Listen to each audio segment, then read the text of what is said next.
So அந்த விசேஷித்த நாள் என்னன்றது உங்களுக்கு தெரியும். இந்த டே ஆஃப் பெண்டிகாஸ்ட், பெந்தேகோஸ்தே எனப்பட்ட ஒரு நாள் வந்த போது 7 வாரங்களாக 7 வாரங்கள், ஒரு வாரத்திற்கு 7 நாட்கள், 7 வாரங்கள் முடிந்ததற்கு பிறகு இந்த பெந்தேகோஸ்தே நாள் வருகிறது. இந்த பெந்தேகோஸ்தே நாளில்தான் கர்த்தருடைய ஆவியானவர் ஊற்றப்பட்ட ஒரு நாள், கர்த்தருடைய சபை உருவான ஒரு நாள் என்றெல்லாம் கூட நமக்கு முன்னோடிகளாய் தேவனுடைய ஊழியங்களை செய்த வேத ஞானிகளும் வேத பண்டிதர்களும் அதை முன்குறித்த ஒரு விசேஷித்த நாள், சபை என்பது உருவான ஒரு நாள் என்று சொல்லுகிறார்கள். ஆகவே இந்த விசேஷித்த நாளிலே ஆவிக்குரிய சில சத்தியங்களை, சபை குறித்ததான, பரிசுத்த ஆவியின் அபிஷேகத்தை குறித்ததான சில நிலவரங்களை நான் புரிந்து கொண்டது போல நீங்கள் புரிந்து கொள்ள வேண்டும் என்பது என்னுடைய வாஞ்சை. ஏன் இதை உங்ககிட்ட நான் சொல்றதுக்கு எனக்கு கொஞ்சம் தகுதியை கர்த்தர் கொடுத்திருக்கிறாருன்னு சொன்னா, see, I'm not belonging to any denomination among all the churches. நான் கர்த்தருக்குள் வரும்போது சபை பிரிவினைகள் என்று சொல்கிறார்களே, நான் சிஎஸ்ஐ, நான் லுத்தரன், நான் ரோமன் கேத்தலிக், நான் ஆவிக்குரிய சபை, நான் ஏசிஏ, நான் ஏஜி என்றெல்லாம் சொல்கிறார்களே, இந்த ஒரு சபை நிலவரங்களுக்குள்ளாக நான் இருந்து ஆண்டவரை ஏற்றுக்கொண்டு தேவனுடைய ஊழியங்களை செய்யவில்லை. ஆண்டவரை அறியாமல் அலைந்த என்னை ஆண்டவர் அழைத்து தரிசனமாகி தம்மை வெளிப்படுத்தி காண்பித்து, யாருக்குள் தம்மை வெளிப்படுத்த சித்தமாய் இருக்கிறார்களோ அவர்களுக்குள் தன்னை வெளிப்படுத்த தேவனால் முடியும். தமஸ்குவுக்கு நிருபங்களை வாங்கி கொண்டு தேவனுடைய விசுவாசிகளை கொலை செய்வதற்காக புறப்பட்டு போன சவுல் திடீரென்று வானத்தில் வெளிச்சம் உண்டாகி கர்த்தர் அவனோடு கூட தன்னை வெளிப்படுத்தி காண்பித்து, நீ நிந்திக்கிற இயேசு நானே என்று சொல்லி அவரோடு கூட கர்த்தர் பேசி, கலாத்தியர் 1 கூட அதை எழுதுகிறார். கிறிஸ்து எனக்குள் தன்னை வெளிப்படுத்த சித்தமாய் இருந்த போது நான் மாம்சத்தோடு அதை யோசனை பண்ணாமல், முன்பு அப்போஸ்தலர் ஆனவர்களிடத்தில் நான் போகாமல், எருசலேமுக்கும் போகாமல், அரபு தேசத்தில் குகையில் ஒன்றில் போய் நான் என்னை மறைத்து கொண்டு, பவுல் குகையில் இருந்து 3.5 வருடங்கள் என்று சொல்கிறார்கள். ஏறக்குறைய 3.5 வருடங்கள் பவுல் கிறிஸ்து அவருக்குள் தன்னை வெளிப்படுத்தி காண்பித்ததற்கு பிறகு தேவனுடைய நிருபங்களை எழுதுவதற்கும் தேவனுடைய சத்தியங்களை அறிவதற்கும் ஏற்கனவே அனுபவப்பட்டவர்களிடத்தில் போய் கேட்டு தெரிந்து கொள்ளாமல், he need that personal experience with God, ஆண்டவரோடு கூட ஒரு தனிப்பட்ட அனுபவம் தனக்கு வேண்டும் என்பதனாலே பவுலினுடைய ஊழியங்கள் என்பது வித்தியாசமாய் அமைந்தது. ஆகவேதான் மற்ற அப்போஸ்தலர்களை போல பவுல் அப்போஸ்தலனை 16வது நூற்றாண்டு வரைக்கும் அவர் அப்போஸ்தலன் என்று ஏற்றுக்கொள்வதற்கு ஜனங்கள் கிடையாது. நிசையா கவுன்சில் ஆரம்பிக்கப்பட்டதுக்கு பிறகுதான் பவுலுக்கு அப்போஸ்தலன் என்ற ஒரு தகுதியே உருவாக்கப்படுகிறது, நிருபங்கள் தொகுக்கப்படுகிறது. ஏறக்குறைய புதிய ஏற்பாட்டு காலங்களுடைய நிருபங்கள் 90% பவுலின் கைகளினாலே எழுதப்பட்டது, சபைக்கு வேண்டிய நிருபங்கள். ஆகவே நான் பவுலை குறித்து யோசிக்கும் போது அவன் 7வது எக்கால தூதனாய் இருக்கக்கூடும் என்று சொல்லி கூட நான் ஒருவேளை ஒரு சில சமயங்களிலே நினைப்பதுண்டு. ஆவிக்குரிய காரியங்களிலே தேவனுடைய பிள்ளைகளே, நான் அடைந்தாயிற்று அல்லது முற்றிலும் தேறினாவேன் என்று ஒருவனும் கிடையாது. கற்றுக்கொள்ள வேண்டிய காரியங்கள் நிறைய இருக்கிறது. ஆகவே நான் பரிசுத்த ஆவியினாலே அபிஷேகம் பெறும்போது ஜூன் 7ஆம் தேதி, அதே வருஷத்தில் நான் ரட்சிக்கப்பட்டது மே 17ஆம் தேதி. ஏறக்குறைய 21 நாட்களுக்குள்ளாக நான் அபிஷேகிக்கப்படுகிறேன், பரிசுத்த ஆவியானவரை சந்திக்கிறேன், நான் ஆவிக்குள்ளாக்கப்படுகிறேன். ஆவிக்குள்ளாக்கப்பட்டு தேவ ரகசியங்களை அறிகிறேன் என்று சொன்னால், என்னை குறித்த நினைவுகளிலே நான் என்னை உணரும் போது, நன்றாக நீங்க வார்த்தைகளை கவனிங்க, என்னை குறித்த இந்த நினைவுகளிலே நான் என்னை உணரும் போது இவைகளுக்காக தேவனால் முன்குறிக்கப்பட்ட ஒரு பாத்திரம் என்பது புரிகிறது. ஒரு தாயின் வயிற்றில் நான் பிறந்திருந்தாலும், ஸ்திரீகளின் வயிற்றிலே பிறந்தவர்களே யோவானை பார்க்கலும் பெரியவனாய் ஒருவனை எழும்பினதில்லை. ஆனாலும் பரலோக ராஜ்யத்தில் மிக சிறியவன் எனப்படுகிறவன் யோவானிலும் பெரியவனாய் இருக்கிறான். ஆகவே பரலோக ராஜ்யம் என்று ஆண்டவர் எதை சொல்லுகிறார் என்றால், தேவனுடைய அழைப்பு, தெரிந்து கொள்ளுதல் என்பவைகளை குறித்து ஒரு சபை புரிந்திருக்க வேண்டும். ஆகவேதான் அநேக இடங்களிலே நான் ஆவிக்குரியவர்கள் என்று உங்களோடு கூட இவைகளை நான் பேசுகிறேன் என்று பவுல் எழுதுகிறார். சவுல் எனப்பட்ட பவுல், ராமன் சொல்லலாமா, நீங்கள் ஆவிக்குரியவர்கள் என்ற இந்த எண்ணத்தில் உங்களோடு கூட நான் பேசுகிறேன். 1940 தான் பின்மாரியின் அபிஷேகம் என்று சொல்லக்கூடியதான இந்த அபிஷேகம் ஜெபித்து கொண்டிருக்கிற ஒரு குழுவில இறங்க ஆரம்பிக்கிறது. அதற்கு முன்பாக வில்லியம் கேரியினுடைய காலங்களிலோ, டிஎல் மூடியினுடைய காலங்களிலோ, ஸ்மித் விக்கில்ஸ்வர்த்தினுடைய காலங்களிலோ இவைகள் கொடுக்கப்படவில்லை. ஆனால் அவர்களுக்குள் அபிஷேகம் இருந்தது. ஆமென் சொல்லலாமா? ஆகவேதான் இன்றைக்கு நான் கொடுக்க போகிற இந்த செய்தியிலே அநேகர் உங்களுக்குள்ளாக இருக்கக்கூடிய சந்தேகங்களை நிவர்த்தி செய்வதாக இது அமைய வேண்டும் என்று ஆண்டவருக்குள் விரும்புகிறேன். The Pentecostal is the very beautiful experience with the God. ரட்சிப்பு என்பது எப்படி ஒரு தனி அனுபவமாய் தேவனுக்குள் இருக்கிறதோ, the salvation is the personal experience with the God and you and to God. தேவனோடு கூட ரட்சிப்பின் அனுபவம் என்பது என்ன? உனக்கும் தேவனுக்கும் இடையே ஏற்படுகிற ஒரு உன்னதமான அனுபவம். ஒரு ஆமென் சொல்லலாமா? தேவனுடைய ரட்சிக்கும் போது நீ மறுபடியும் பிறக்கின்றாய்.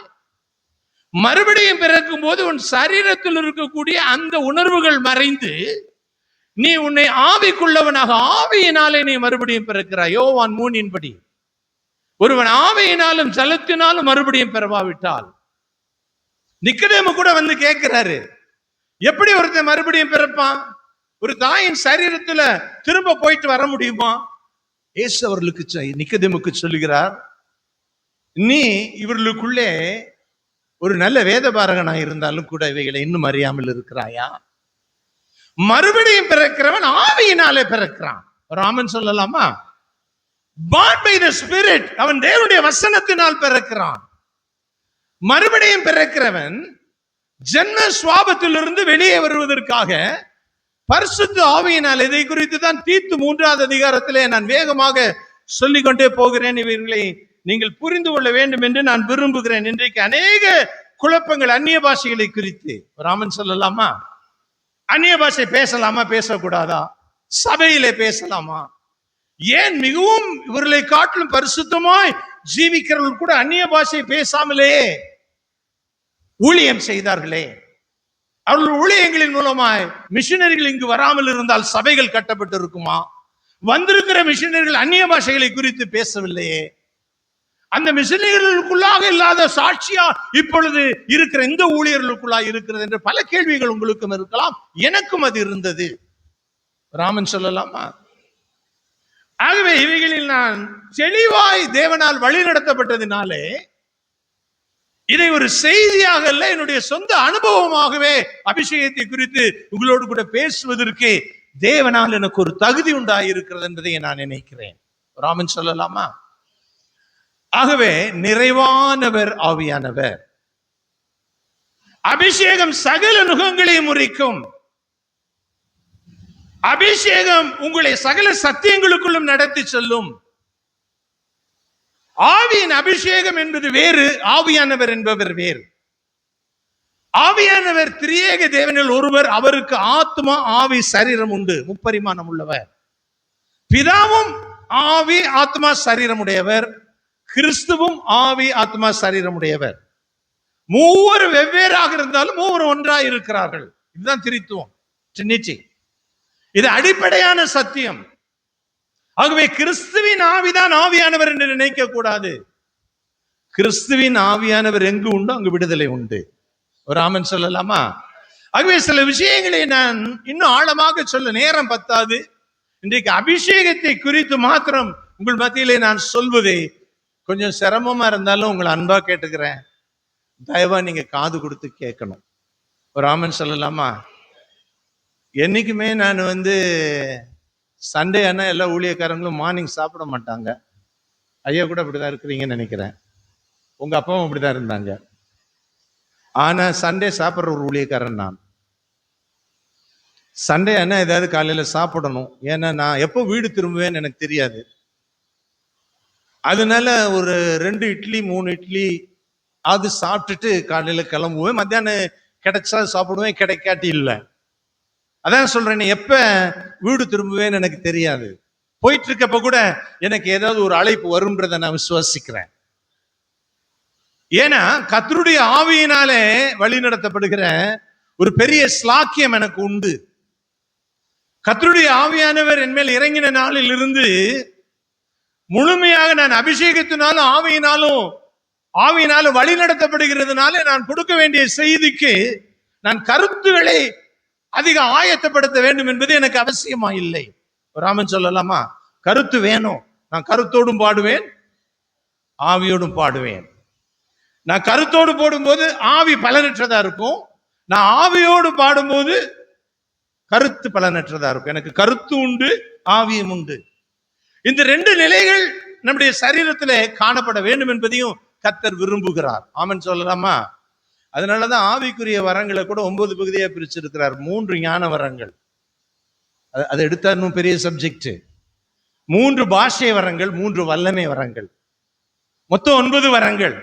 அந்த 3 ஞான வரங்களுக்கும் கருத்து அவசியம் தேவை. அதனாலதான் சடங்காச்சாரமான சம்பிரதாயமான பூஜை முறைமைகளை கர்த்தர் சபைக்குள் கொண்டு வராமல் வேதத்தை நீ கற்றுக்கொள்ள வேண்டும். இயேசு கிறிஸ்துவினுடைய முகத்தில் உள்ள அந்த ஜீவ ஒளி, முதல்ல வெளிச்சம் உண்டாக கடவுன்னு சொன்னார்ல பிதா, அந்த ஒளி சூரியன் வந்ததுக்கு அப்புறம் இருக்கிற வெளிச்சம் இல்ல, ஜீவ ஒளி. அந்த ஜீவன் மனுஷருக்குள் பிரகாசித்தது. அந்த ஒளியை இருள் பற்றி கொள்ளவே முடியல. ஜீவ ஒளி அது கிறிஸ்துவின் முகத்தில் உள்ள ஒரு ஒளி. சிருஷ்டிப்பின் முதல் நாளில் இருந்து ஆவியானவரும் உண்டு, கிறிஸ்துவும் உண்டு, பிதாவும் உண்டு. சோ அது மறைமுகமா எழுதப்பட்ட காரியங்கள் இன்றைக்கு வெளியரங்கமாக்கப்படுது. ஆமன் சொல்லலாமா? முதல் நாள் ஆண்டவர் வெளிச்சம் உண்டாக கடவுதுன்றாரு, அப்புறம் பின்னாடி தானே சூரியனை படைக்கிறாரு. அப்புறம் சூரியன் வந்ததுக்கு அப்புறம் தானே வெளிச்சம் வரும். நீ கேள்வி கேட்கலாமா இல்லையா? அதனால முதல் நாளில் உண்டாக்கின வெளிச்சம் அது சூரியன் சந்திரனால் வந்த வெளிச்சம் அல்ல. உலகத்தின் சூரியன் இனி உனக்கு வெளிச்சமாயிராமலும் உலகத்தின் சந்திரன் உனக்கு ஒளி கொடாக்கணும். கர்த்தரே உனக்கு நித்திய வெளிச்சமாயிருப்பார். ஆமென் சொல்லலாமா? அது ஜீவ ஒளி, இந்த ஜீவனுக்குள் பிரவேசிக்கிற ஒளி. இந்த ஜீவ நிலை அற்றவனாய் மனிதன் மரித்து போனான். ஆகவேதான் நான் அவைகளுக்கு ஜீவன் கொடுக்கவும் அந்த ஜீவன் பரிபூர்ணப்படவும் நான் மறுபடியும் வர்றேன்னு சொல்றாரு. அப்ப ஒரு மனிதனுக்கு மாத்திரம் கொடுக்கப்பட்ட ஒரு பெரிய ஸ்லாக்கியம் என்ன? மிருகங்களுக்கு, பறவைகளுக்கு, ஊரும் பிராணிகளுக்கு கொடுக்கப்படாத ஒரு பெரிய ஜீவ வெளிச்சத்தை மனுஷனை சிருஷ்டிக்கிற நாளிலே தம்முடைய சுவாசத்திலே அவனுடைய நாசியிலே கர்த்தர் ஊதினார். அவன் ஜீவாத்மாவானான். ராமன் சொல்லலாமா? விஷயம் எங்கிருந்து வருது பாருங்க. நீங்க அதை சாதாரணமா சண்டே கிளாஸ் பிள்ளைகளுக்கு சொல்லி கொடுக்குற விஷயம் நினைக்கிறீங்க. ஆகவே இது ஆழமான அதிசயமான சத்தியங்கள் அடங்கியது. இவைகளை நான் கற்றுக்கொள்ள எனக்கு எடுத்துக்கொண்ட நேரம் என்ன எனக்கு தெரியாது. இதை நான் கற்றுக்கொண்டேன்னா எனக்கு புரியாது. முழு வேதத்தின் தேவ ரகசியங்களை ஆதியாகமத்திலிருந்து வெளிப்படுத்தின விசேஷம் வரைக்கும் பேச என்னை தேவன் விருப்பப்படுவார் என்று சொன்னால், நான் பேச தேவன் விருப்பப்படுவார் என்று சொன்னால் என்னை ஆவிக்குள்ளாக்கி அந்தந்த இடங்களுக்கு கொண்டு போவார். நான் பேசிக் கொண்டிருப்பேன். ராமன் சொல்லலாமா? நான் கருத்தோடு ஜெபிக்கும் போது என் சரீரத்தில் பலவீனத்தை உணர்வேன், முழங்கால்களிலே வலி இருக்கும், கருத்துக்களை வசனங்களின் அடிப்படையிலே தேடி தேடி எடுக்கிறதுனால மூளையிலே சோர்வு உண்டாகும். அப்படி நான் ஜெபிக்க ஆரம்பித்ததற்கு பிறகு நான் ஆவிக்குள்ளாக்கப்படுவேன். அப்படி ஆவிக்குள்ளாக்கப்படுவதற்கு 1 மணி நேரங்கள் ஆகலாம், 2 மணி நேரங்கள் ஆகலாம், 3 மணி நேரங்கள் ஆகலாம், 10 நிமிஷமும் ஆகலாம், 15 நிமிஷமும் ஆகலாம்.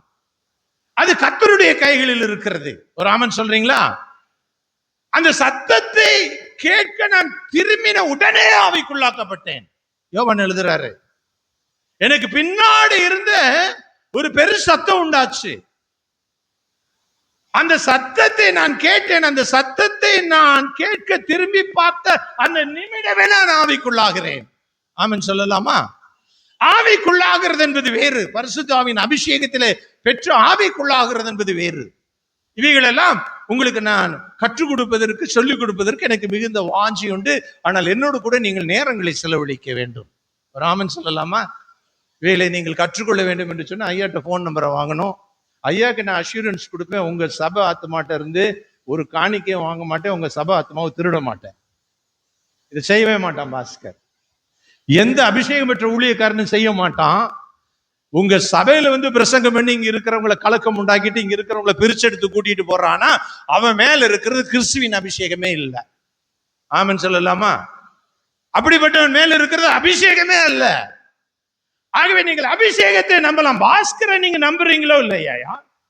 பாஸ்கர் மேல் ஊற்றப்பட்ட அபிஷேகத்தை நீங்க நம்பலாம். அந்த அபிஷேகம் பொய் சொல்லாது, அந்த அபிஷேகம் நிலைத்திருக்கும். ஒரு ஆமென் சொல்லலாமா? ஆகவே நீங்க சற்று கவனமா இன்னைக்கு கேட்க வேண்டிய விஷயம் தான். எத்தனை பேர் கை வைத்து ஆமென் சொல்றீங்க? எத்தனை பேர் அல்லேலூயா சொல்றீங்க? ஆமென் அல்லேலூயா. நீ அந்நிய பாஷை பேச உனக்கு அபிஷேகம் கிடைச்சிருன்னு சொன்னா அதை நான் நம்ப மாட்டேன். அந்நிய பாஷை பேசுறதுக்கும் அபிஷேகத்துக்கும் சம்பந்தம் இருக்கு. ஆனா நீங்க நினைக்கிற சம்பந்தம் இல்ல. அந்நிய பாஷை பேசினாதான் அபிஷேகம்னா அது அபத்தம். நன்றாய் புரிந்து கொள்ள வேண்டும். இந்த அபிஷேகத்தை குறித்து நான் உங்களுக்கு சில காரியங்களை சொல்லிக் கொடுத்து விட்டு நானும் கற்றுக்கொடு. ஆமென் சொல்லலாமா? தேவன் பல வருஷங்களா என் இருதயத்திலே அதான் சொல்லுவாங்க.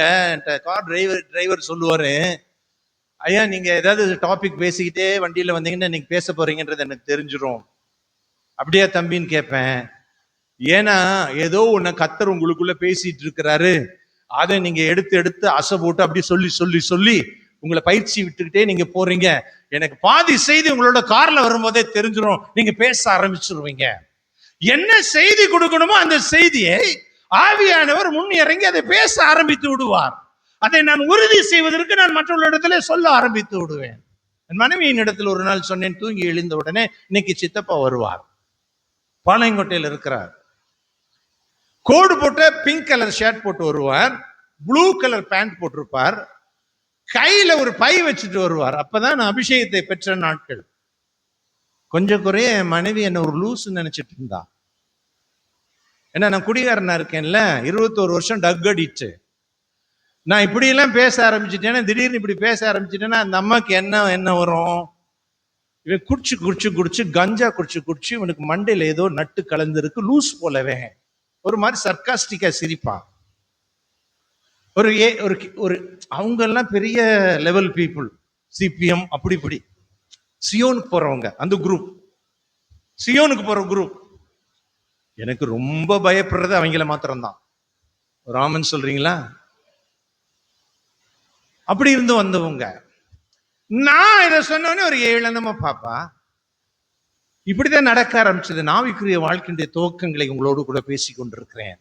ஆனா வேலை விட்டு திரும்பி வரும்போது வந்தாருங்க உங்க சித்தப்பா, நீங்க சொன்ன ட்ரெஸ்லயே வந்தாருங்க, நீங்க சொன்ன மாதிரியே ஒரு பை எடுத்துட்டு வந்தாருங்க, நம்ம வீடு இருக்கிறது அவருக்கு தெரியாது, எப்படியோ கேட்டு தெரிஞ்சு வந்துட்டாருங்க, வேலைக்கு போயிட்டீங்க 10:15 மணிக்கு வந்தாருங்க, 2 மணி வரைக்கும் இருந்தாருங்க, இருங்க மாமா வந்துருவாருன்னு சொன்னேன், இல்ல நான் போகணுமா, அவன் வந்தா சொல்லிட்டு போயிட்டாருமா, உங்களை பார்க்கணும்னு வந்தேன் மாத்திரம் சொல்லு. அப்புறம் தான் he gives some validity towards me. என் பொண்டாட்டி என்னை மதிப்பு கொடுக்க வச்சவர் தேவன். ராமன் சொல்றீங்களா? எப்ப கர்த்தருடைய ஆவியானவர் எனக்கு உள் இறங்கி மனுஷனுக்குரியவைகளை மனுஷனுடைய ஆவியினால் அன்றி மனுஷனுக்குரியவைகளை மனுஷன் ஒருவனும் கண்டுபிடிக்க மாட்டான். ராமன் சொல்லலாமா? ஒரு சப் இன்ஸ்பெக்டர்கிட்ட போறீங்க ஸ்டேஷன்ல, அவனுக்குள்ள மனுஷ ஆவி ஜாஸ்தி, பேசி பேசி பேசி பேசி போட்டு வாங்கிடுவான், கண்டுபிடிச்சிருவான் எப்படியாவது. மனுஷனுக்குள்ளானவைகளை மனுஷனுக்குரிய ஆவியினால் அன்றி மனுஷனுக்குரியவன் கண்டுபிடிக்க மாட்டான். தேவனுக்குரியவைகளை தேவனுடைய ஆவியினால் அன்றி ஒருவனும் கண்டுபிடிக்க முடியாது. ராமன் சொல்றீங்களா? ஆகவே அபிஷேகம் என்பது, நீங்க வசனத்துக்குள்ள போயிடலாம், எடுங்க 1 யோவான் 2வது அதிகாரம் 27வது வசனம். சீக்கிரம் வாங்க. நீங்கள் அவராலே பெற்ற அபிஷேகம் உங்களில் நிலைத்திருக்கிறது. ஒருவனும் உங்களுக்கு போதிக்க வேண்டுவதில்லை. அந்த அபிஷேகமே சகலத்தையும் குறித்து உங்களுக்கு போதிக்கிறது. அது சத்தியமா இருக்கிறது, அது பொய் அல்ல, அது உங்களுக்கு போதித்தபடியே. இப்ப ஒரு நல்ல ஆவிக்குரிய சபையில பாஸ்டர் நீங்க இதை செய்யணும் இதை செய்யக்கூடாது என்று ஆலோசனை சொல்ல வேண்டியதே இல்லை. நீங்க அபிஷேகம் பெற்றிருந்தா அந்த அபிஷேகம் பெற்ற மனுஷனுக்குள்ள என்ன இருக்கோ அதன்படி நீங்க செய்ய ஆரம்பிச்சிருவீங்க. ஆமன் சொல்றீங்களா? இப்ப பாரத்தோடு சொன்னார்ல, ஏதாவது ஒண்ணுன்னா நீங்க தெரிவிக்கணும், நீங்க இப்படி சொன்னாதான் எங்களுக்கு தெரியும், இதே வேணாம். அப்ப அதை சொல்ல வேண்டிய அவசியம் உனக்கு என்ன இருக்கு? நீங்க பெற்ற அபிஷேகத்தினுடைய தன்மைகள் என்னன்னு இன்னும் உங்களுக்கு சரியா புரிஞ்சுக்கல. அபிஷேகத்தை குறித்து தவறான எண்ணங்கள். நான் உங்களுக்கு சொல்றேன், எழுதி இருக்கிறபடியே யோவான் 7வது அதிகாரத்துக்கு நேரம் வாங்க, வசனங்களோடு போனோம், அப்பதான் கரெக்டா இருக்கும். யோவான் 7வது அதிகாரம்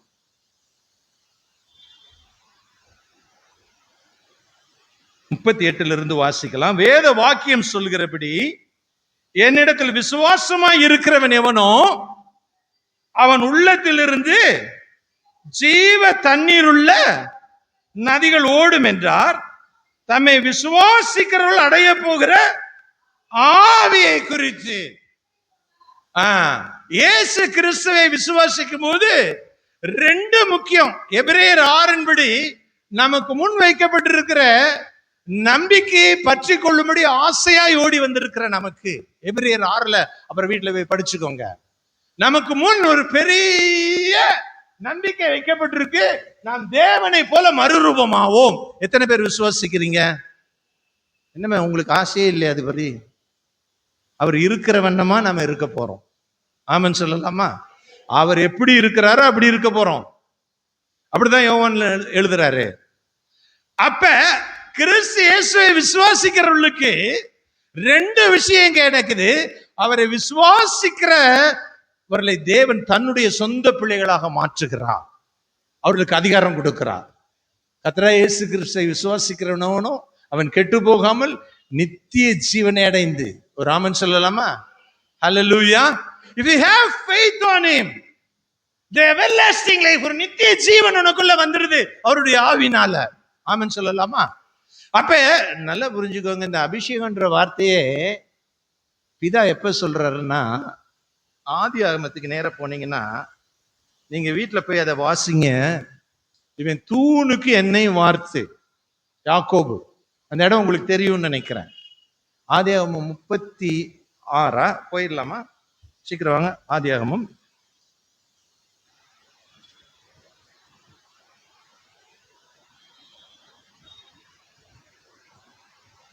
28வது அதிகாரம் 18வது வசனத்திலிருந்து வாசிங்க. ஆதியாகமம் 28:18 அதிகாலையில் யாக்கோபு எழுந்து தன் தலையின் கீழ் வைத்திருந்த கல்லை எடுத்து அதை தூணாக நிறுத்தி அதன் மேல் எண்ணெய் வார்த்து அந்த ஸ்தலத்திற்கு பெத்தேல் என்று பெயரிட்டான். அதற்கு முன்னே ஊருக்கு லூஸ் என்று பெயர் இருந்தது. நான் போகிற இடத்தில் என்னை காப்பாற்றி உண்ண ஆகாரமும் உடுக்க வஸ்திரமும் கொடுத்து என்னை என் தகப்பன் வீட்டுக்கு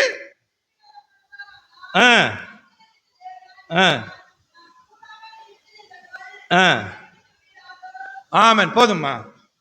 அவன் என்ன செய்யறான்? தூணை நிறுத்தி, இந்த இடம் பயங்கரமா இருக்கு, இந்த இடத்துல ஒரு கல்லை வச்சு தூங்குனேன். அந்த கல்லை வச்சு தூங்கும் போது வானத்திலிருந்து ஏணி இறங்கி வருகிறதையும் தேவதூதர்கள் இறங்குகிறதையும் ஏறுகிறதையும் நான் பார்க்கிறேன். இது தேவனுடைய வீடே அல்லாமல் வேற அல்லன்னு சொல்லிட்டு அந்த இடத்துல அந்த தூணை, எந்த தூணை தலைக்கு வச்சு படுத்தானோ அந்த தூணை நிறுத்தி அந்த தூணின் மேல் எண்ணெய் வார்த்து, வார்த்துன்னா எப்படி? முழுக்க அது அப்படியே முழுக வச்சு எண்ணெய் வார்த்து பொருத்தனை பண்றான். பாருங்களேன், ஆதியாகமம் 31:13 எடுத்து வாசிங்க, சீக்கிரம் வாசிங்க. ஆதியாகமம் 31:13. நீ தூணுக்கு அபிஷேகம் செய்து, ஆமென் சொல்ல போதுமா? நீ தூணுக்கு அபிஷேகம் செய்து எனக்கு ஒரு பொருத்தனை பண்ணின பெத்தேலிலே உனக்கு தரிசனமான தேவன். அவன் என்ன வார்க்கிறத கர்த்தர் அபிஷேகம் சொல்றாரு. அப்ப ஏதாவது ஒன்றினாலே முழுவதும் நிரப்பப்படும் போது அதற்கு பேர் அபிஷேகம். ராமன் சொல்லலாமா? இப்படிதான் இந்த அபிஷேகன்ற வார்த்தையை முதலாக சொன்னவர் கர்த்தர். முழு வேதத்திலும் அபிஷேகன்ற வார்த்தைய ஊழியக்காரங்க சொல்லல, முதலாக சொன்னவர் கர்த்தர். இந்த அபிஷேகத்திற்காக பின்னாறு நாட்களிலே நீங்க யாத்ராம புஸ்தகத்துல பாத்தீங்கன்னா ஒரு அபிஷேகம், யாத்ராமம் 30:22 இருந்து 22 இருந்து வாசி. 22 யாத்ராமம் 30, சீக்கிரம் வாங்க. யாத்ராமம் 30.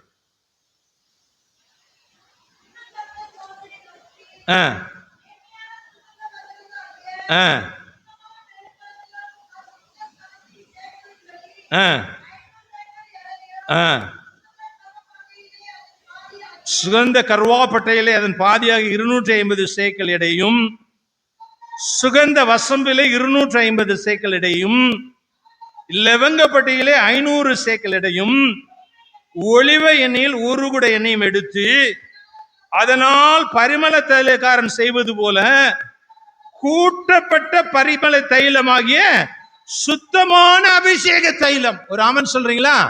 இப்பதான் பாயிண்ட்க்கு வர்றோம். தேவனுடைய பிள்ளை, இப்ப அபிஷேகம் என்னன்னு புரிஞ்சுக்கோ. இங்கே ஒரு அபிஷேக தைலத்தை ஆண்டவர் உண்டு பண்ண சொல்லுகிறார். ஆசாரியன் மேல் ஊற்றப்பட்டு அவன் அபிஷேகம் பண்ணப்படுவதற்காக தெரிந்து கொள்ளப்பட்ட. ராமன் சொல்றீங்களா? ஒரு வசனம் வாசித்தோம், அதுல வேதம் என்ன சொல்லுது? நீங்கள் அவராலே பெற்ற அபிஷேகம் உங்களுக்குள் நிலைத்திருக்கிறது. ராமன் சொல்றீங்களா?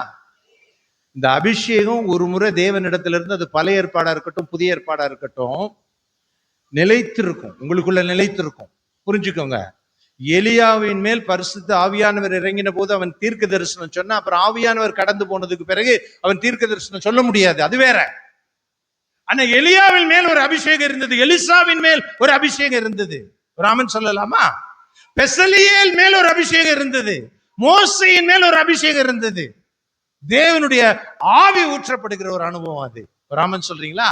இப்படி ஆவி ஊற்றப்பட்ட அந்த மக்களை கர்த்தர் தெரிந்து கொண்டு இந்த அபிஷேக தைலத்தினாலே அபிஷேகிக்க சொல்றார். பழைய ஏற்பாட்டு காலங்கள்ல புரிஞ்சவங்க ஒரு அழிலே சொல்லிக்கோங்களேன். ஆமன் சொல்றீங்களா? சில ஒர்க்குக்காக பிரிஞ்சு எடுத்தவங்களை நீ அபிஷேகம் பண்ண, ஆரோன் அபிஷேகம் பண்ண, இவன் அபிஷேகம். சாமுவேலை பார்த்து சொல்றாரு, நீ யெகூ என்ற ஒரு ராஜாவை அபிஷேகம் பண்ணு, உன் ஸ்தானத்தில் இருக்கிற இன்னொரு தீர்க்கதரிசி அபிஷேகம் பண்ண. சாமுவேலுக்கு சொல்றாரு, நான் புறக்கணித்து தள்ளின சவுலுக்காக நீ எவ்வளவு நாள் அழுதுகிட்டு இருப்ப? நான் உன்னை புறக்கணிச்சுட்டேன், இப்போ உன் தைல குப்பியை எடுத்துட்டு வா, தாவீதை அபிஷேகம் பண்ண. என் இருதயத்தை கேட்ட ஒரு மனுஷனை காமிக்கிறேன். அப்ப இந்த எண்ணெயினால் அபிஷேகம் பண்ணுகிறவர்கள் எல்லாமே தேவனுடைய ஏதாவது ஒர்க்குக்காக தெரிந்து கொள்ளப்பட்டவர்கள் மேல அது ஊற்றப்படுகிற ஒரு அபிஷேகம். ஆமென் சொல்றீங்களா? அது எண்ணெயினால் வருகிற அபிஷேகம். ஆனா உங்களுக்கு எனக்கும் கொடுக்கப்படுகிற அபிஷேகம் கிறிஸ்து இயேசுவின் மேல் விசுவாசம் வைத்ததுனாலே, அவருடைய ரத்தத்தினாலே. ஒரு அல்லேலூயா சொல்ல மாட்டீங்களா? இந்த இத்தனை இருக்குல்லமா, இந்த சுகந்த வர்க்கம் என்பது சாட்சியின் ரத்தம். ஆமென் சொல்றீங்களா? அதுல இவ்வளவு கிலோன்னு சொல்லி அந்த அபிஷேக தைலம் செய்ய சொல்றாருல, அது எல்லாமே கிறிஸ்துவை முன்னிறுத்துகிறது. சுகந்த வர்க்கம்ன்றது அவருக்குள் இருந்த சாட்சியின் ரத்தம். ஆபேலின் ரத்தம் பேசினதை பார்க்கலாம், என் ஆண்டவருடைய ரத்தம் எனக்காக சாட்சி கொடுக்கும். எத்தனை பேர் விசுவாசிக்கிறீங்கம்மா? அல்லேலூயா. ஆபேலினுடைய ரத்தம் பேசுச்சுன்னா என் ஏசப்பா ரத்தம் எனக்காக நிச்சயம் பேசும். அதிலும் மேன்மையான ஒரு ரத்தம், அதிலும் பரிசுத்தமான ஒரு ரத்தம். ஒரு ஆமன் சொல்லலாமா? இரண்டாவது வெள்ளை போலம், பரிசுத்த ரத்தம். இதுதான் நிறைய இதை சொல்றதுக்கு நேரம் இல்ல. அங்க சொல்லக்கூடிய அந்த வசம்பு என்பது நம்முடைய சரீரத்தில் காணப்படுகிற அவருடைய அச்சடையாளங்கள். அந்த ரத்தம் நம்ம மேல இருக்கு. பவுல் சொல்றான்ல, கிறிஸ்துவின் அச்சடையாளங்களை என் சரீரத்தில் நான் தரித்து கொண்டிருக்கிறேன். நான் அந்த பிரசங்கம் பண்ண விட்டா நேரம் நிறைய ஆயிரும், ஐயா என்ன திட்டிடுவார். நான் சுருக்கமாகவும் போகணும். அப்ப அன்றைக்கு தயாரிக்கப்பட்ட அந்த அபிஷேக, பழைய ஏற்பாட்டு காலங்களிலே தயாரிக்கப்பட்ட அந்த அபிஷேக தைலம் என்பது முழுக்க முழுக்க முழுக்க கிறிஸ்தேசுடைய ரத்தத்தின் தன்மைகளை உடையது. ராமன் சொல்றீங்களா? அல்லேலூயா சொல்றீங்களா? அப்ப நான் ரட்சிக்கப்படும் போது எடுத்து வாசிங்க தீத்து 3:5. சீக்கிரம் வாங்க. தீத்து 3:5 வாசிங்க. நாம் செய்த கிரியைகளின்படி அவர் நம்மை ரட்சியாமல் தம்முடைய இரக்கத்தின்படியே மறு ஜென்மம் முழுக்கினாலும் பரிசுத்த ஆவியின் புதிதாக்குதலினாலும் உன்னை ரட்சித்தார். பக்கத்தில் இருக்கிறாள் கையை பிடிங்கம்மா. இங்கேயாவது பட்டும்படாம பிடிக்காதீங்க, நல்லா டைட்டா பிடிங்க. அவ உங்களை வீட்டுக்கு கொண்டு வர மாட்டா, உங்க பொருள் கேட்க மாட்டான். நல்லா டைட்டா பிடிங்க. சபையில உட்காந்துருக்கான், நல்ல டைட்டா பிடிங்க. இயேசுவோட ரத்தத்தால அபிஷேகிக்கப்பட்டு கழுவப்பட்டவ, அவரை விசுவாசிக்கிறவ, அவருடைய ஆவி எனக்குள்ள இருக்கு. ஆவியின் அபிஷேகம் எனக்குள்ள இருக்கு. விசேஷித்த நன்மை ஆரோனுக்கு கிடையாது, எலிசாக்கு கிடையாது, எலேமியாக்கு கிடையாது, தாவீதுக்கு கிடையாது, மோசேக்கு கிடையாது, ஆபிரகாமுக்கு கிடையாது. எபிரேயர் 11 கடைசி வசனத்தின்படி அவர்களே நம்மை அல்லாமல் பூரணராகாதபடிக்கு விசேஷித்த நன்மையானது ஒன்றை கர்த்தர் உனக்கென்றும் எனக்கென்றும் முன்குறித்தார். ராமன் சொல்ல மாட்டியா? நீ அந்நிய பாஷை பேசுறவன் மேல அபிஷேகம் இல்லைன்னு அடிச்சுவிடு, நான் பார்த்துக்கிறேன். என்னைக்கு நீ ரட்சிக்கப்பட்டியோ, என்னைக்கு ஆண்டருடைய ரத்தத்தினால கழுவப்பட்டியோ, என்னைக்கு அவருக்குள்ள நீ சாட்சியை எழும்பினியோ, உன் ஜென்ம சுவாபமான மனுஷன் கர்த்தரோடு கூட சிலுவையில் அறையப்பட்டிருக்கிறான். உலகம் எனக்காக சிலுவையில் அடிக்கப்பட்டிருக்கு. உன்னால சினிமா பாட்டு பாட முடியாது. ஆமென். நாடோடி மன்னன்லாம் 35 தடவை பார்த்தேன் நான். மகாதேவிலாம் வசனம் இப்ப எடுத்து விட்டீங்கன்னா வசனத்திலிருந்து கடைசி வரை சொன்ன வரைக்கும் பேசுவேன், மனப்படமா பேசுவேன். உட்கார்ந்து எல்லா பேரும் கேட்பாங்க. சினிமா பைத்தியம். என்னைக்கு கர்த்தருக்குள்ள வந்தேனோ, நான் சினிமா பாட்டு பாட மாட்டேன்னு சொல்லல, சினிமா பாட்டு பாட முடியாது. என் நாவு அதுக்கு அசையாது. என் கண்கள் எப்போது கர்த்தரை நோக்கி கொண்டிருக்கும். ஏன்னா அவர் தன்னுடைய விலையேற பெற்ற ஆவிய எனக்குள்ள வச்சிருக்கிறார். விசேஷித்த நன்மை ஒன்றை தேவன் உனக்கென்று முன்குறித்தார். விசேஷித்த நன்மை ஒன்றை தேவன் நமக்கென்று முன்குறித்தார். ஹல்லேலூயா, ஹல்லேலூயா, ஆமென் சொல்லலாமா? ஆகவே யோவான் 7 வேதம் சொல்லுது, தம்மை விசுவாசிக்கிறவர்கள் அடைய போகிற ஆவியை குறித்து அவர் அப்படி சொன்னார். இயேசு இன்னும் மகிமை அடையாததினால் அந்த ஆவி கொடுக்கப்படவில்லை. ஆமென் சொல்லலாமா? அந்த விசேஷித்த ஒரு அபிஷேகம் கர்த்தருக்குள் நமக்கு இருக்கிறது. நான் தேவனுடைய வசனத்தினால் மறுபடியும் பிறந்திருக்கேன். தேவனுடைய வித்து எனக்குள் இருக்குது. தேவனால் பிறந்தவன் மறுபடியும் பாவம். உன் பிள்ளைய சினிமா பாட்டு பாடாதேன்னே சொல்ல வைக்க வேண்டாம். உன் பிள்ளைய தப்பா பார்க்காதேன்னு சொல்லி கொடுக்க வேண்டாம். உன் பிள்ளைய அவங்களோட சேரி இவங்களோட சேருன்னு அந்த பிள்ளைய போட்டு நொந்து நூடுல்ஸ் ஆக்குற நீ தான். அங்க போய் நிக்காத, இங்க போய் நிக்காத, அதை போட்டு நயன்னு பாவம். அது சின்ன பிள்ளைய, அதுக்கு தெரியாததெல்லாம் அலர்ட் பண்ணி தெரிய வச்சிடுற. நீ சொல்றதுனாலதான் அது ரொம்ப தன்னை பெருசாக்கிக்கிறது. பேசாம விடுவேன், கர்த்தர் வளர்த்து கொடுப்பார். எத்தனை பேர் மாவன் சொல்றீங்க? நீ நடத்த வேண்டியது உன் பிள்ளை அபிஷேகத்துக்கு நேராக நடத்து. நீ நடத்த வேண்டியது உன் பிள்ளையை ஆவிக்கு நேராக நடத்து. நீ நடத்த வேண்டியது அபிஷேகத்தின் அளவுகள் என்ன என்பதை சொல்லிக் கொடுக்க ஆரம்பி. ராமன் சொல்றீங்களா? ஒரு அல்லேலூயா சொல்றீங்களா? எடுத்து வாசிங்க. இந்த அபிஷேகம் நமக்குள்ள வந்ததுக்கு பிறகு பரிசுத்த ஆவியானவருடைய ஆவிக்குரிய வரங்கள் நமக்கு கொடுக்கப்படுது. ராமன் சொல்றீங்களா? நீங்க எடுத்து வாசிங்க. 1 கொரிந்தியர் 12வது அதிகாரத்துல ஒரு அழகான வசனத்தை உங்களுக்கு நான் காண்பிச்சு கொடுக்குறேன். 1 கொரிந்தியர் 12க்கு நேரம் வாங்க.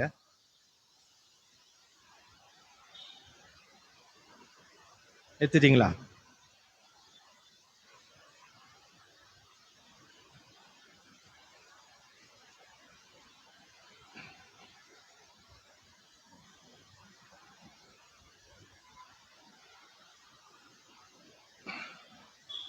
எடுத்து வாசிக்குமா? 29, 30, 31. எல்லோரும் அப்போஸ்தலர்களா? எல்லோரும் தீர்க்கதரிசிகளா? எல்லோரும் போதகர்களா? எல்லோரும் அற்புதங்களை செய்கிறவர்களா? எல்லோரும் குணமாக்கு வரங்களை உடையவர்களா? எல்லோரும் அந்நிய பாஷைகளை பேசுகிறார்களா? எல்லோரும் வியாக்கியானம் பண்ணுகிறார்களா? போதும், ஒரு ஆமன் சொல்லலாமா? அவன் அவன் பிரயோஜனத்திற்கென்று இந்த அபிஷேகம் பெற்றவர்கள் மத்தியிலே அவர்கள் அவர்களுடைய பிரயோஜனத்திற்கென்று சில வரங்கள் கொடுக்கப்படுது. அதான் அந்நிய பாஷை. புரிஞ்சுக்கிறீங்களா? அப்போ உனக்கு அந்நிய பாஷை இல்லை, நீ அந்நிய பாஷை பேசல, அதனால அபிஷேகம் பெறலன்னு சொல்லாதீங்க. ஏதோ ஒரு இடத்துல ஆவியானவர் இறங்கின போது அக்கினிமயமான நாவுகள் காணப்பட்டு அவர் பற்பல பாஷைகளை பேசினாருங்கன்ற அந்த இடத்தை எடுத்துக்கிட்டு அந்நிய பாஷை பேசினாதான் அபிஷேகம் இருக்குன்னு சொன்னா அபிஷேகத்தை நீ வீணாக்குற, என் இயேசுவின் மேல் வைத்திருக்கிற விசுவாசத்தை வீணாக்குற. 1 கொரிந்தியர் 12:3 படி கிறிஸ்துவை பரிசுத்த ஆவியினால் அன்றி இயேசுவை கிறிஸ்து என்று ஒருவனும் சொல்ல முடியாது. என்னைக்கு நீ இயேசுப்பாவை தெய்வம் சொல்லிட்டியோ அன்னைக்கே உனக்குள்ள ஒரு அபிஷேகம் இருக்கு. புரிஞ்சுக்கிட்டவங்க ஒரு அல்லேலூயா சொல்லுவேன், அல்லேலூயா சொல்லுவேன். அதை நீ பிரயோஜனப்படுத்தணும்னு ஆண்டவர் உனக்கு வச்சிருந்தானே அந்நிய பாஷையை கொடுப்பார். ஆனா அந்நிய பாஷையும் வியாக்கியானமும் 2 வரம் தான் நம்முடைய பிரயோஜனத்துக்காக கொடுக்கப்பட்ட வரணும். மீதி 7 மற்றவங்களுக்கு, குணமாக்கம் வரும் மற்றவங்களுக்கு, தீர்க்க தரிசனம் சொல்றது மற்றவங்களுக்கு, ஆவிக்குரிய வல்லமை வெளிப்படுத்துறது மற்றவங்களுக்கு, விசுவாச வரம் மற்றவங்களுக்கு, போதகம் பண்றது மற்றவங்களுக்கு, அறிவை உணர்த்த வசனம் மற்றவங்களுக்கு, ஞானத்தை போதிக்கும் வார்த்தை மற்றவங்களுக்கு, அந்நிய பாஷையை பேசி வியாக்கியானம் பண்றதும் மற்றவங்களுக்கு. அந்நிய பாஷை வர மாத்திரம்தான் உனக்கும் எனக்கும் தேவன் நம்ம பிரயோஜனத்துக்காக கொடுத்திருக்கிறது. ராமன் சொல்றீங்களா? வேதம் சொல்லுது அந்நிய பாஷையில் பேசுகிறவன் தேவனோடு கூட ரகசியங்களை பேசுகிறான். அந்நிய பாஷையில் பேசுகிறவன் பக்தி விருத்தி அடைகிறான். இது 2 எனக்கு, ஒரு ஊழியக்காரனுக்கு. நான் இதை போய் சபையில கத்திட்டு இருக்க வேண்டிய அவசியம் இல்லை. சபையில நான் சத்தமா பேச ஆரம்பிச்சுட்டேன்னா அதுக்கு வியாக்கியானமும் பண்ணி ஆகணும். ஆமன் சொல்றீங்களா? அல்லேலூயா சொல்றீங்களா? அதனால எனக்கு அந்நிய பாஷை வரலன்றதை பத்தி ரொம்ப கவலைப்படாம, அந்நிய பாஷை நான் என்கிட்ட கேட்டேன். நான் ரட்சிக்கப்பட்ட நாள்ல ஆவிக்குரிய வரங்கள் 4 என் மேல இறங்குச்சு. 7 பொல்லாத ஆவிகள் என்னை விட்டு வெளியே போச்சு. இதுக்கு ஆண்டவர் என்னிடத்தில் எடுத்துக்கொண்ட நேரம் 1 மணி நேரம் 40 நிமிஷம். செத்து போன மாதிரி துடிக்கிறேன் கர்த்தரை தரிசித்துட்டு. மே 17. அப்ப 4 வரங்கள் அன்னைக்கு எனக்குள்ள இறங்குது.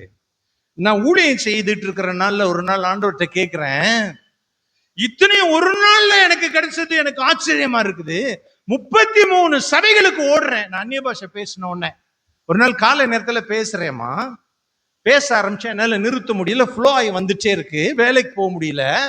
4 மணி நேரம் 20 நிமிஷம் அப்படி கண்டினியூஸ் டைம் ஃப்ளோ ஆகி பேசிட்டே இருக்கேன். இது எனக்கு தெரியாது, எனக்குள்ள வந்துருச்சு. இதை என்னை விட்டு எடுக்க முடியல. தொடர்ந்து நிரம்பிட்டே இருக்க, சந்தோஷமா இருக்கு. என் ஜெப நேரங்கள் மாற்றப்படுது. 1 மணி நேரம் ஜெபிக்கிறதுக்கு கஷ்டப்படுறேன் நானு 7 மணி நேரம் சாதாரணமா முழங்கால் பட ஆரம்பிச்சிட்டேன்.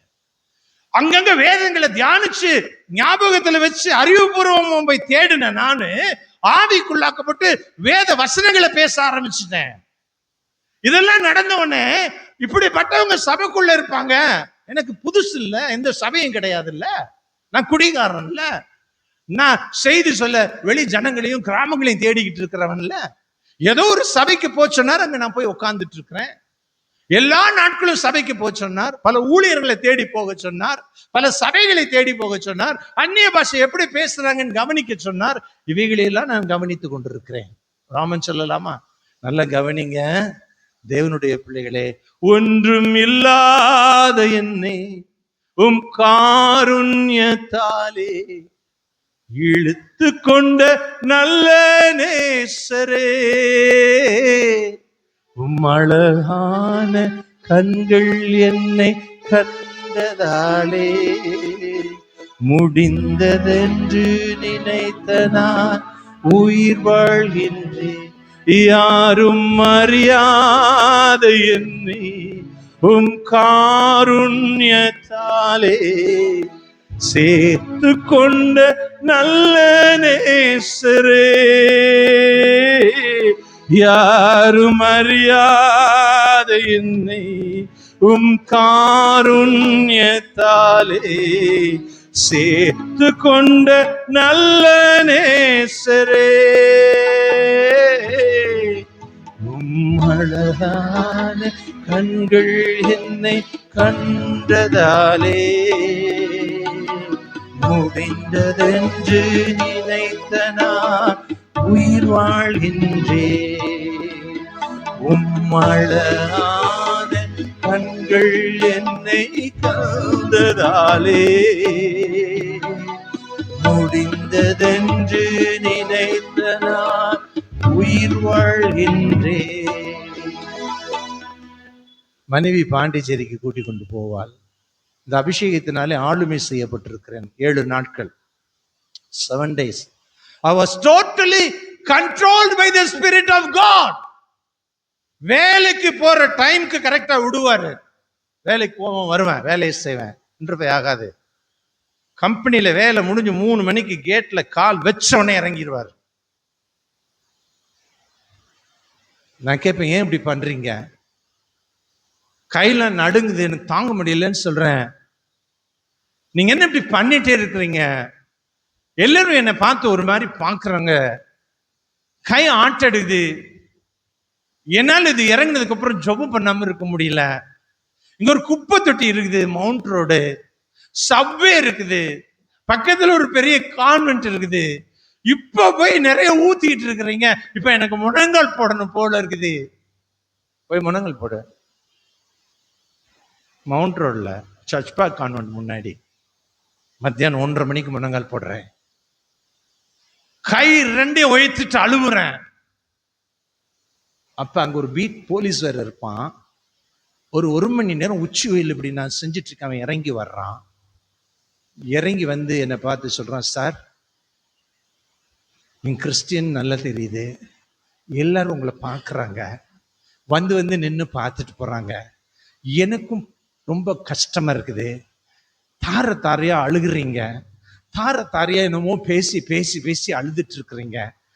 எனக்கும் கஷ்டமா இருக்குது, வீட்டுக்கு போய் செய்யுங்க சார்ன்னு சொல்றான். நான் அந்த மனுஷனை பார்த்து சொன்னேன், நானா செய்யலைங்க, அவர் என்ன செய்ய வைக்கிறாரு. வெக்கம் இருக்காது, மானம் இருக்காது, ரோசம் இருக்காது, சூடு இருக்காது, சொரணை இருக்காது. அந்த அபிஷேகம் போய் போன் பண்ணுன்னு dial to this number. Those 7 days were very hard 7 days to me when I was anointed by the Holy Spirit. அவர் சொல்றதை மீறி என்னால ஒன்றும் செய்ய முடியாது. மனுஷனா 3வது நாள் உங்களை எங்க அக்கா வீட்டுக்கு கொண்டுட்டு போறேன், கொஞ்சம் ரெஃப்ரெஷ்ஷா இருப்பீங்க. பாஸ்டர் கூட அதான் சொல்றாரு, கொஞ்சம் செப்பரேட் பண்ணுங்க, ஒரு ரொம்ப டீப்பா போயிட்டு இருக்கிறாரு. இப்படியே போனா எங்க போகணும்னு தெரியாது, அக்கா வீட்டுக்கு போலாம் வாங்க, பாண்டிச்சேரி கூட்டிட்டு போறா. நார்மலா உட்காந்து பேசிட்டே இருப்பேன். திடீர்னு எந்திரிப்பேன். ஒரு 10 அடி முன்னாடி 10 அடி முன்னாடி போவேன். ரைட் பண்ணு, ரைட் டர்ன் எடுப்பேன். ஒரு 5 அடி முன்னாடி 5 அடி போவேன். என்ன பாக்குறேன்னு ஏசுப்ப ஜன்னல் கிட்ட வந்து நிக்கிறேன், கீழே பாருன்னுவாரு. கீழே பார்த்தா ஒரு கருவேல முள் செடியில இருந்து ஒருத்தி ஜன்னலையே பார்த்துட்டு இருக்கா. ஏசுப்பட்ட சொல்றேன், கருவேல முள்ள செடியில இருந்து ஒருத்தி ஜன்னலையே பார்த்துட்டு இருக்கா. அவளை பார்க்கதான் உன்னை கூட்டிட்டு வந்தேன். நான் கேட்டேன், நேர ஜன்னலுக்கு வர சொல்லலாம்ல? ஆண்டவர் சொன்னார், நான் சொல்றதை செய்யறியான்னு பார்த்தேன்றார். இப்படி டானா போட்டு போக சொல்றாரு. நான் சொல்றதை செய்யறியா, நான் சொல்றதை புரிஞ்சுக்கிட்டியான்னு பாக்குறேன், கேப்சர் ஆயிட்டியான்னு பாக்குறேன். It's needed. நீ என்னால ஆளுகை செய்யப்படணும், நீ எனக்கு வேணும், உன்னை கொண்டு பெரிய காரியங்களை நான் செய்யணும். ரொம்ப சின்ன சபதமா, சின்ன ஊழியக்காரந்தாமா, நான் எங்கேயும் வால் போஸ்டர் போட வருதுல, ஹேண்ட் பிட் போட வருதுல. செய்தி கேட்டு ரட்சிக்கப்பட்ட ஒருத்தர் வந்து கேட்டாரு, விஜய் டிவில 1.5 years புக் பண்றேன், செய்தி கொடுக்குறீங்களானோ? It is about 1.5 lakh on those days. 1.5 லட்சம். நான் சொன்னேன், அந்த 1.5 லட்சம் கொடுத்தீங்கன்னா 10 கிராமத்துக்குள்ள போயிடுவேன். நான் டிவிக்கு வரமாட்டேன். நான் டிவியில செய்தி கொடுக்க ஆண்டவர் என்னை விட மாட்டாரு. தேவனுடைய பிள்ளையை நீ புரிஞ்சுக்க. உன்னை அழைத்தவர் உண்மையுள்ளவர், உன் அழைப்பை நிறைவேற்ற உன்னில் வைராக்கியமாய் இருக்கிறவர் தேவன். ராமன் சொல்ல மாட்டீங்களா? அந்த ஸ்திரீயை பார்த்தாரு, அப்ப காலை பாருன்னாரு. காலை பார்த்தேன். கால் அல்லம்மா, பாம்பு உடலும் அப்படியே வாலுமா தெரியுது என் கண்ணுக்கு. அப்படியே பாம்பு உடல், பாம்பு, பெரிய தடிமனான பாம்பு வால் சுத்திக்கிட்டு இருக்கு. நான் சொன்னேன், ஏசப்பா அவ கால் பாம்பா இருக்கு, பாம்பு வால் சொல்லுறது மாதிரி அவ கால் சொல்லுது. ஆண்டவர் சொன்னார், சரியாய் காண்கிறாய். அசுத்த ஆவி பிடித்தவர்களை உன்னிடத்தில் கூட்டி கொண்டு வரும்போது நீ இன்னும் என்னால் பயிற்றுவிக்கப்படும் நாள் வரைக்கும் இந்த வரம் உன் கூட இருக்கும். உங்க காலை பார்த்து நீ கண்டுபிடிச்சிருவேன். ராமன் சொல்ல மாட்டீங்களா? இந்த காட்சி உனக்கு தெரியும். தேவனுடைய பிள்ளையே, தேவனுடைய அபிஷேகம் உன்னில் நிலை நிற்கும். ராமன் சொல்றீங்களா? அந்த அபிஷேகம் உன்னில நிலை நிற்கும். எலிசா வியாதிப்பட்டு போயிட்டான். வீட்டுல போய் படிச்சுக்கோங்க. ராமன் சொல்றீங்களா? எலிசா இப்ப ராஜாக்கு பிரச்சனை. பக்கத்து நாட்டு ராஜா வந்துட்டான் சண்டைக்கு. அவன் யாருக்கிட்ட வர்றான்? வியாதியோடு கூட இருக்கிற எலிசாட்ட வர்றான். அவன் வியாதிப்பட்டு நடமாட முடியாம இருக்கான். கொஞ்ச நாள்ல செத்து போறான். பயங்கர வியாதி, சாவுக்கு எதுவான வியாதி. அசிரியான்ற ராஜா போராட்டத்துக்கு வந்துடுறான். எலிசா கிட்ட ராஜா வர்றான்.